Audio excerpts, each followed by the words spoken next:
Hello there and welcome back to another Premier League preview, and this time it is going to be West Ham versus Wolves.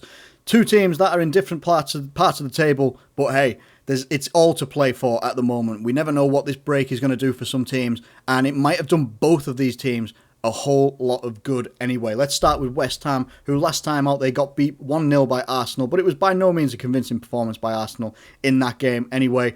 They haven't had the best of form in their last recent 6 games, obviously beating Southampton 3-1. They've come up against some very, very strong teams though, twice against Liverpool, Man City as well, drawing 3-3 to Brighton. Now I think West Ham actually threw that game away. I think they were quite... I think especially the last goal that Brighton scored, I think it was literally just a defensive mistake. Nothing really went for them in that game there. We look at Wolves here. Wolves have done really well. Really, really well.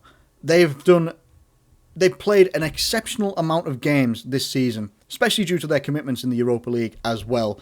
But they've absolutely, they've done it against Espanyol, scoring a lot of goals. Yes, they lost the second tie, but I think they won the whole thing 6-3 anyway.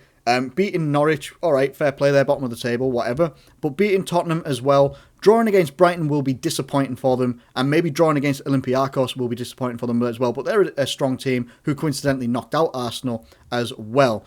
But even so, let's have a look at the Premier League table. And Wolves are on 43 points with an outside chance, just like Sheffield United as well, with an outside chance of being able to get themselves into either, the 5th place here, which could be a Champions League place, depending on what happens to City, or even getting themselves into a Champions League place, depending on how Chelsea do as well, whether they have a bit of a drop-off or they pick up. We never know what's going to happen.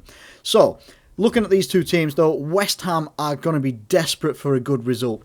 The fact that they're in and around the bottom here, it's not really a surprise due to their, where they've finished in previous seasons. They are always generally around this sort of area, and they flirt with relegation every single season. Some West Ham fans genuinely believe that the teams around them, like a Bournemouth, Watford, a Villa, have more quality than West Ham, and West Ham are going down. I say it's all to play for. It's just, you just don't really know how things are going to happen for each individual team coming back into the Premier League right now. We go look at West Ham and their injury news as well. And apparently Thomas Soucek, who is on loan from Slavia Prague, has extended his loan deal, and he's done well for West Ham when he's been playing. Jack Wilshere apparently could be fit, which is news for everybody, because he's never fit. He had that one loan spell at Bournemouth, I think it was, where he played like a lot. And since then, he's just not really been able to kick on. If West Ham can have him available, that could actually make a difference in their midfield. Someone that can get hold of the ball and pass it very, very well. It'd just be about match fitness for Jack Wilshere, as it would be for everybody, but probably more, prominently for him because of his injury issues and the issues he has with fitness and such like that as well. Anyway, he's going to have to do a lot of work. But that could actually make a big difference in their midfield. It would take a bit more of the burden off the likes of Mark Noble from having to make so many appearances at his, I don't want to say advanced age, but he's probably the oldest, most experienced player that they've got anyway. So to have someone like Jack Wilshere back, if he's fit and firing, could be a difference maker for them.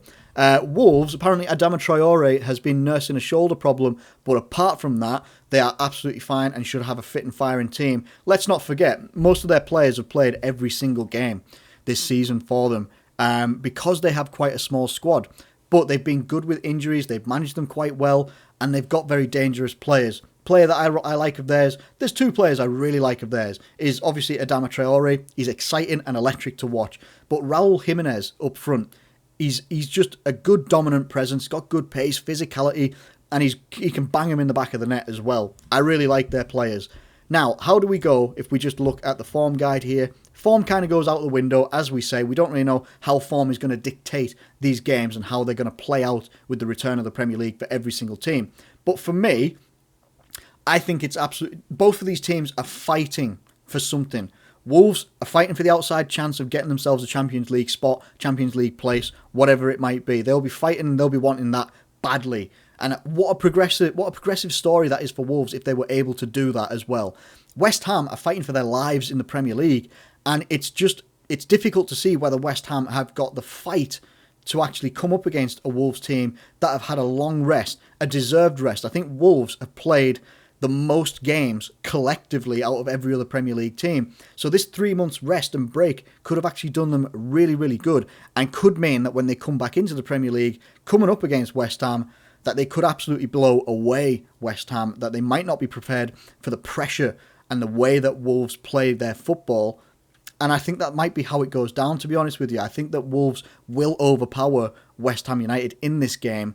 And I think I'm going to go for a 2-1 victory, but I'm not entirely convinced that West Ham will score. I'm just not entirely sure. But I'm going to go for a 2-1 victory. I still think it's going to be a dominant victory for Wolves. But even so, I just think, I think it's going to be too much for them. I really do believe that Wolves will present too much for West Ham. Let me know what you think in the comments below about this game. How do you think it's going to go down? Who do you think is going to pick up the victory? Or do you think it could even be a draw? Let me know what you think in the comments below. Thank you ever so much for watching this video. If you have enjoyed it, please do like it and subscribe if you're new around here. Thank you once again, and I'll catch you later.